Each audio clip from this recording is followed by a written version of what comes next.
Okay. And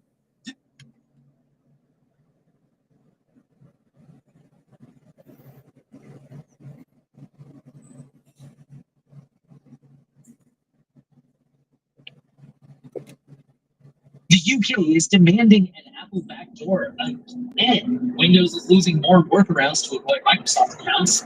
Again, Amazon is bringing facial recognition to their Ring cameras, the first time, I think, and more. Welcome to Surveillance Report 243, where we are dedicated to keeping you private and secure with the latest news from the past 2 weeks. I am Nathan from the New Wolf and Editors from Tech Forum.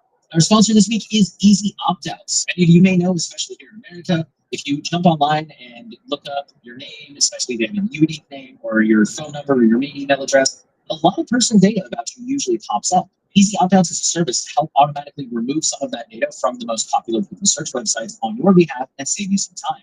They're very affordable at only $20 a year. Cancellation is easy. They offer refunds if you're not satisfied.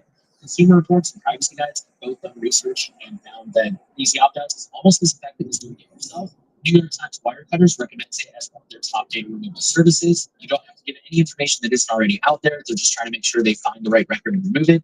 There's only 2 employees, so they're not sharing your data with a lot of third-party contractors or anything like that. No ads or analytics from the platform. They only request data removal if they find your data. So some of these other competitors will just pray and spray, and if that website didn't have your data before, they do now. But Easy Opt-outs make sure your data is there first before submitting a request. They're constantly adding new sites over time, and they have business plans. So if you are looking for a way to help take some of that work off your plate and help with your privacy a little bit, you can always do it manually. We do agree that's a very effective way to do it. It's also very time consuming. So this can help take care of some of that low-hanging fruit and make the process a little bit less painful. Last but not least, as you guys have noticed, our schedules have been completely crazy. Our reporting quality's been a little weird.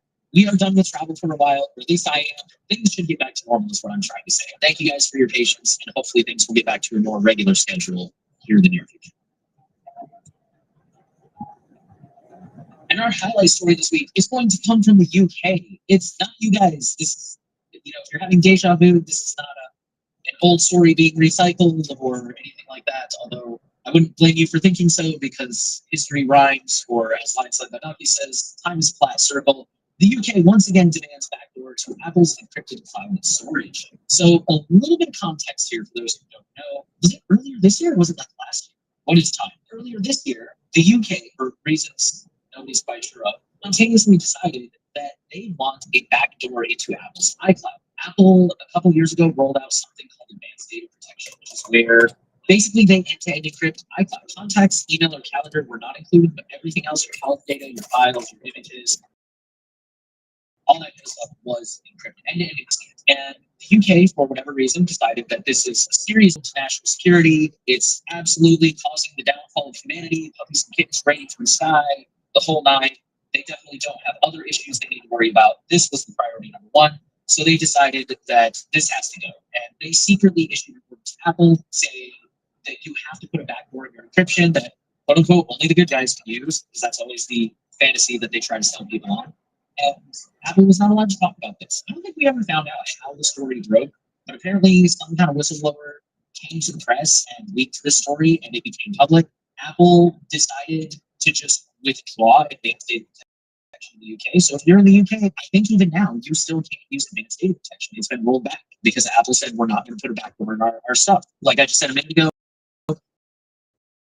this whole idea of a backdoor that only the good guys can use is not that either malicious people or people who don't understand how the technology works, and sometimes those are the same people, they try to claim that to make everybody feel better, but it's just not true. And not to get too far off topic, but I want to point out that on this podcast, we have documented numerous cases of authorized people abusing that data access. So even if hypothetically that was true, like that's a backdoor that the good guys can use, the only way you can actually 100% ensure that is if you could read somebody's mind and see their intention. Because even the people who are authorized and cleared to use this kind of stuff will still abuse it to do things like stalk their exes or steal secrets and sell them online. Like this is a thing. So yeah, it's a total fantasy. So this is all the context of the story. Apple pulled it and the whole fight became public. Thankfully, I think the UK courts did decide like, yeah, this is because a lot of countries, the US especially, will try to hold this argument of like, oh, we can't take this to court because it'll jeopardize national security because we'll have to present all this evidence that's classified. if I'm remembering correctly, the UK shot that argument down and was like, no, you have to fight this out in court if you want to do this. Thankfully, earlier this year, the UK walked back that decision. They said, never mind, we're going to drop that request. I don't know. I mean, who really knows what goes on behind the doors in politics? But I know the Trump administration tried to take some credit for that and say, like, we convinced the UK. Maybe they did, maybe they didn't. I don't know what goes on behind closed doors. Anyways, temporarily, we said, cool, when UK dropped this. And now we're back here. The UK has decided, never mind, we changed our mind again, and we do want that back. So I know that was a lot of context, but also, to be honest, that's kind of most of the story is context, because this is really a short story. Kind of the only thing that's different this time around is this quote here on the article. It says, two senior British government figures said the U.S. administration was no longer leaning on the UK government to rescue. Other than that, everything looks kind of the same. Oh, okay, there is a small difference. They say they've issued a new order to Apple to create a backdoor, this time targeting only British users' data, despite U.S. claims that Britain had abandoned all attempts. So I don't know what that means, targeting only British users' data, because I'm pretty sure that was their argument the first time. They only have authority in Britain. So technically, they can only tell Apple to break encryption for British users. I don't know. I'm confused. Like, that was one of the arguments that Apple pushed back on. Is like, if we do this for you, we have to do this for everyone. And now they're trying to say, no, you only have to do it for British people, which is really what they only have legal authority to do in the first place. But how does that work? Like, if you're British and you go on vacation to another country, presumably you still have that backdoor version of iCloud. What if you move to another country? At what point do you prove citizenship and get that not backdoor version? I don't know. This sounds, again, incredibly either naive or malicious from people who don't understand how tech works. Our official stance here is there's no such thing as backdoor, only the good guys can use. And Henry actually pointed out when the UK originally walked this decision back, I might be paraphrasing you wrong here, but you did make a point that it's kind of concerning that the only reason they rolled it back was because the US was pressuring them. And now we see why. Like, now that the US doesn't care anymore, they don't care and they're back at it. It would be nice if governments and people in power valued privacy for the sake of it, but instead it's usually like privacy for me and not for thee. You know, a lot of the time they'll pass laws that members of parliament, their addresses can't be published and they get all these extra special privacy laws, but the rest of us, we don't deserve any kind of civil liberties or considerations. I don't really have an opinion on this that we didn't already say the first time around and that I haven't recapped here. So I think that's all I got. Yeah, and maybe what's a bit more sinister, it depends how you read this. Again, we kind of have to try to figure out people's motivations and why they were doing what they were trying to do based on just context, which is really difficult sometimes. So a quote here, UK Prime Minister Sir Keir Starmer. Last month, they hosted Trump for a state visit, during which the two world leaders announced that US tech companies would invest billions of dollars to build AI infrastructure in Britain. Members of the US delegation briefly issued the request to Apple around the time of Trump's visit, according to two people briefed on the matter. However, two senior British government figures said the US administration was no longer leaning on the UK government to rescind the order. So it depends how you want to read into the situation. The way I might read this and look at this is, was the Trump administration putting pressure on the UK just a pressure tactic to eventually just get this investment through, and now the US doesn't care anymore? Is that like the long-term goal of all of this? I don't know, because now it seems like they are not too concerned about it. And I don't know what's concerned about it in no longer. It could be that. It could be there was an agreement reached, like maybe because of this investment into the country, then they're now able to also, still ban into encryption. I don't know, but this is the kind of stuff that we can't really guarantee what's going on. So best you can do is theorize. This one has been definitely making the rounds. So you guys have probably heard it by now, and this is the data breaches, which is Discord has disclosed a data breach after hackers have stolen support tickets. I'm going to have a second kind of thing to talk about with this story. As I go through it, let's go through the main information here. So hackers stole partial payment information and personally identifiable data, including names and government-issued IDs. They're saying this is because of a third-party customer service provider, which is Zendesk. The attack occurred on September 20th and affected a limited number of users who interacted with Discord's customer support and or trust and safety teams. On Friday, they disclosed the incident publicly, saying that it took immediate action to isolate the support provider from the ticketing system. However, there's been a lot of back and forth as to who's actually responsible for this. Discord said it wasn't our breach, Zendesk's breach, Zendesk even Aaron. Originally, I don't know if they still are, but this included personally identifiable information like real names and usernames, email addresses, and other contact details provided to the support team. Social communication service has IP addresses, messages, and attachments. And the hackers also accessed photos of government-issued identification documents, including driver's licenses and passports, for a small number of users. keep in mind, when we say small, that's their quote. This is still dozens of thousands of people. The actual hacker claims more. And so this is kind of an unclear territory. Everyone's saying different things, and it also includes payment information as well. Our next data breach comes from Harrods, which is a UK retail giant who had a data breach exposing 430,000 customer records. This is a London-based luxury goods department store, operates a full-featured e-commerce platform catering to international customers. Apart from names and contact details, some customer records also included tags and labels used internally for marketing and other services that Harrods provides. These labels may include tier level or affiliation to a Harrods co-branded cards, like a loyalty credit card, for example, although this information is unlikely to be interpreted accurately by an unauthorized third party.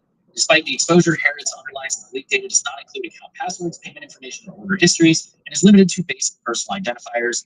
The article didn't really go into detail about like names and contact details, what personal info. WestJet, which is an airline, and they are a major airline in North America. They have 150 aircrafts, and you use WestJet, you know what WestJet is. This happened in June. It impacted 1.2 million customers, and according to the findings, the following data types have been exposed, including full names, date of birth, mailing addresses, travel documents like passport or government IDs, requested accommodations, filed complaints, WestJet rewards member IDs, points, and other information, and then WestJet RBC MasterCard.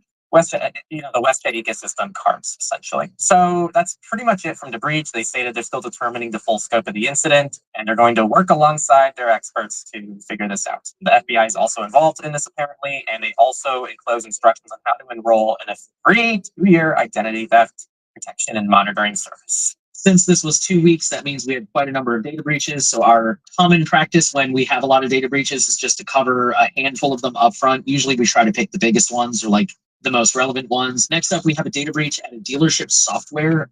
Motility, thank you. Henry's got the show notes up on screen for the video. They're a car dealership software, and they had a data breach impacting 766,000 clients. I don't think we figured out how to pronounce this one. Killen ransomware claims the Asahi brewery attack and leaks the data. Asahi is a Japanese beer company. They're like the biggest beer company in Japan, I think. Renault and Dacia UK, which are car companies in the UK, one of a data breach impacting customers. There was a bug in India's income tax portal. This is one of the many issues with apparently the Indian government's security with government-run operations. So if you are in India and you are tied to this, make sure to look into this story. Electronics giant Avnet has confirmed a breach, and they say that stolen data is unreadable. Alliance Life says a July data breach impacted 1.5 million people. We have been covering this one, and now we actually have final numbers for this. It's hard to keep up with all these data breaches. And finally, Park Mobile pays, drum roll, everybody. Video listeners probably already see, but audio listeners get a drum roll. It's $1 each for 2021 data breach that hit 22 million people. It's not actually $1 up front. 25-cent credit that can be used 4 times. That'll take us into the company section. The headline says landlords demand tenants' workplace logins to scrape their pay stubs. The actual logins. This comes from 404. The person they were speaking to for this article, they said earlier this year they were verifying their income in order to start a lease at an apartment complex in Atlanta. The apartment complex used a tenant screening service called Approve Shield. The landlord required 60 days of pay history or 4 pay stubs, which is fairly common. Approve Shield is in part powered by a tool called Argyle, which verifies people's incomes. And it does this by having people log into their corporate employer HR services, such as Workday, and scraping information stored within. The renter said that after they logged in, they noticed something unusual. Quote, Argyle hijacked my live Workday session, stayed hidden from view, and downloaded every pay stub plus W-4s back to 2024, each PDF seconds apart. Workday audit logs show dozens of print events from 2 IPs from a MAC address, which I do not use. Approve Shield knew the 60-day limit, yet mined everything. Unquote. The person provided 404 Media with a screenshot, which shows them receiving a wave of emails from Workday saying the PDF of their pay stub is now available for download. The screenshot shows 14 emails concerning pay slips, many more than the 4 the service was supposed to download. The renter 404 spoke to said that the same credential harvesting model now dominates Georgia rentals. They pointed to other companies such as PaySport, Nova Credit, whose leadership includes an Argyle co-founder, and Snap, which also uses Argyle. Realistic login credentials, they won't be able to rent the apartment. Opt-out means no housing, the person said.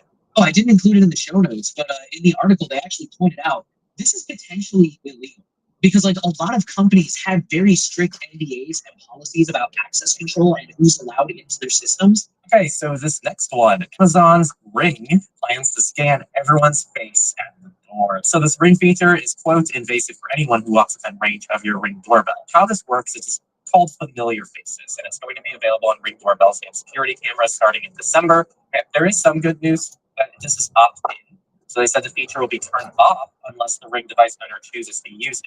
Then, if you see your neighbor or a friend pop up in video footage from your Ring doorbell or security camera, you can tag them in the Ring invite name or by a moniker, such as a neighbor. They explain how the facial recognition works, and they also said that privacy experts say that the use of the technology risks crossing ethical boundaries because of its potential for widespread use in residential areas without people's knowledge or consent. One thing that's interesting, and again, for people who say laws don't matter, this is another example where laws actually can help you, because under Illinois and Texas laws, companies can face large fines unless they obtain permission to collect or use data from your body, including fingerprints and unique patterns derived from your face. Portland restricts the use of facial recognition. What that means is that this feature won't even be available in those areas. So if you're in Texas, Illinois, or Portland, Oregon, you don't have to worry about this at all. If you're in other places, you have to worry about this. Meta plans to sell targeted ads based on data in your AI chats. Meta announced on Wednesday that data collected from user interactions with its AI products will soon be used to sell targeted ads across its social media platforms. The company will update its privacy policy by December 16th to reflect the change and will notify users in the coming days. The new policy applies globally except for users in South Korea, the UK, and the European Union, where privacy laws prevent this type of data collection.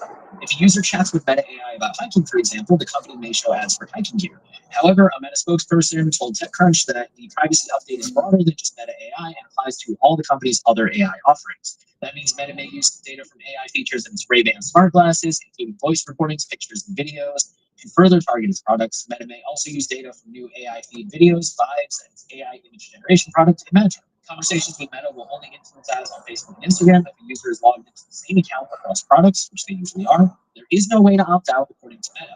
The company says user conversations with AI around sensitive topics, including religious views, sexual orientation, political views, health, racial or ethnic origins, so on and so forth, will not be used to show them ads. Microsoft removed Microsoft account workarounds from Windows 11 build. They essentially went through and got rid of the one that was called Ubi bypass O workaround. They announced it was removing earlier this year, plus a start MXC XH local only workaround. For context here, if you try to set up a new Windows 11 computer, it's going to force you to create a Microsoft account in order to get through and actually install the operating system and use it.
Always one.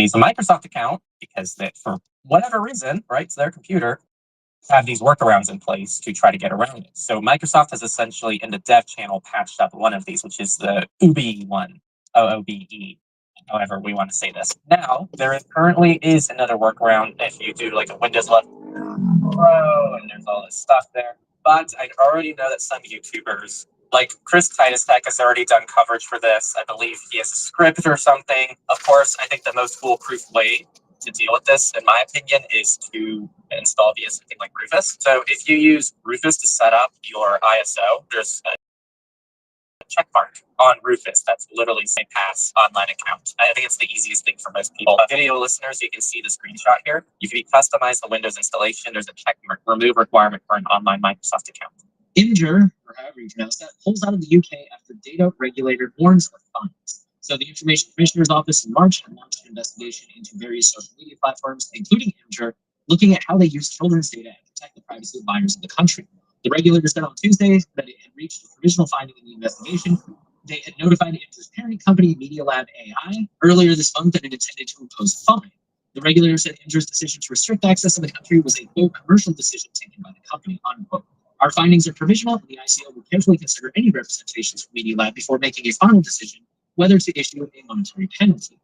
We have been clear that exiting the UK does not allow an organization to avoid responsibility for any prior infringement of data protection law, and our investigation remains ongoing. Yeah, so this is something that I think we've talked about very briefly. So Flock Safety is this safety company, air quotes for anyone listening to the audio version. So they have this a gunshot detection microphone, but it's now going to start listening for human voices. So this is their Raven product, and it includes the ability of the device to alert police based on sounds, including distress. And in this ad for the product, they now have an image of police getting an alert for screaming.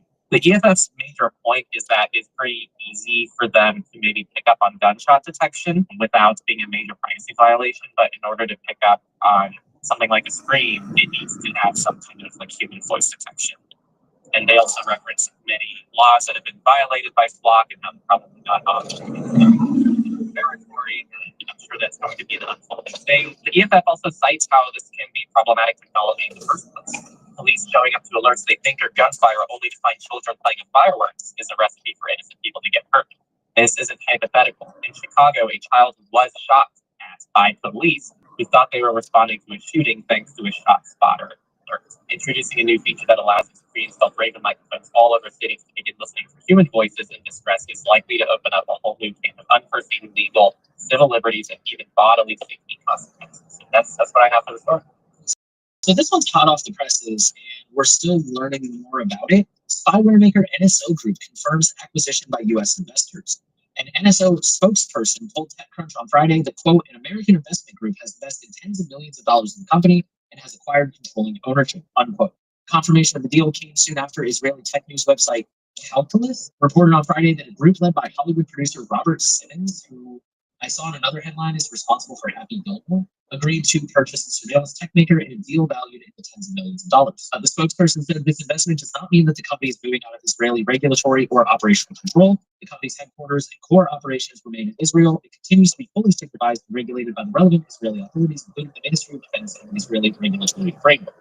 NSO is something that we talk about because they are a really big name in the space and they make a lot of headlines, and it is privacy and cybersecurity related because their whole business model, for those who don't know, if you've heard of like the Pegasus spyware, NSO is the group behind it. What's called a zero-click malware. It means that it can hack your phone remotely with, you don't have to click a link or do anything. They find these little bugs in software that Apple and Google don't know exist, and they leverage that and they get into your phone. And it's used by governments. Allegedly, it's used to like fight serious crimes and terrorism. But I mean, it only ever seems to make the headline when it's used to spy on journalists and activists and stuff like that. So yeah, we cover it because it makes big news and it is related.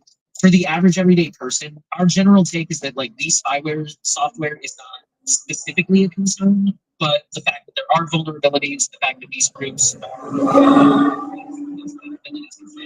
that's definitely something to have on your radar. That'll take us into the research section, and we're going to start off with tile tracking tags to be exploited by tech-savvy stalkers, according to researchers. So researchers found that each tag broadcasts an unencrypted MAC address and unique ID that can be picked up by other Bluetooth devices or radio frequency antennas in the tag's vicinity to track the movements of the tag's owner. The location of the tag, its MAC address, and unique ID also gets sent unencrypted to Tile servers, where researchers believe this information is stored in clear tags, giving Tile the ability to track the location of tags and their owners, even though the company claims it does not have this capability. Researchers say this would give Tile the ability to conduct mass surveillance on its users and potentially provide information to law enforcement and others. Researchers also found that Tile's anti-stalking protections can be easily undermined if a stalker enables an anti-theft feature that Tile offers with its tags.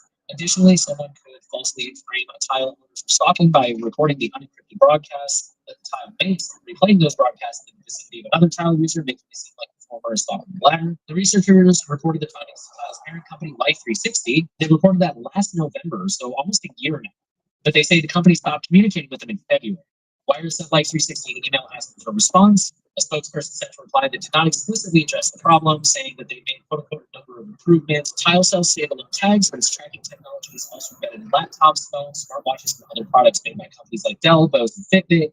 The researchers reverse engineered Tile's protocol in an Android mobile app used with TileMate, the company's most popular tracker tag. They say their findings may not apply to other models of tags or the Tile technology used in products made by third parties. Then the article goes on to basically explain how Tile tags work similar to air tags. Basically it sends out a Bluetooth signal and it kind of relays off existing Bluetooth, because most people leave Bluetooth on their phones, and so it helps kind of create this giant mesh network that they can use to communicate. So since 2021, Ring cameras, Echo devices, and Tile tags have been integrated into Amazon's Sidewalk network, meaning Ring and Echo devices can pick up the location of Tile tags as well. An attacker only needs to record one message from the device to finger connect for the rest of its lifetime, according to one researcher. The researchers say many of the problems they found could be addressed simply by Tile encrypting the broadcast from its tags. They don't understand why the company hasn't followed the example of its competitors. So there's an event startup, Particle, which wasn't stripping GPS locations from user uploaded photos.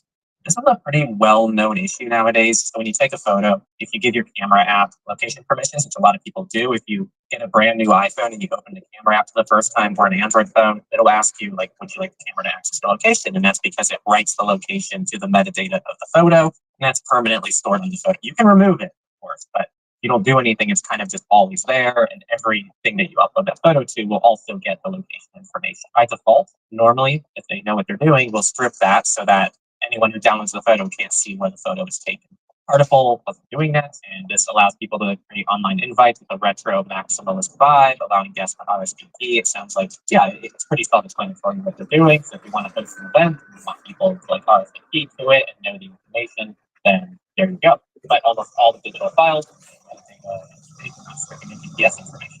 Using the developer tools in a web browser, you can access this information, and they have an example here on the screen if you're watching the video. And after discovering the flaw, they alerted the co-founders by email because they don't have a public means for reporting security flaws. And they said to TechCrunch on Friday that the vulnerability was already on their team's radar and was recently prioritized as an upcoming fix. It has since been fixed. So Arthur gave runaround answers when asked about security to provide references. So that's pretty much the story. Not too much to add there, but I'm glad they fixed it.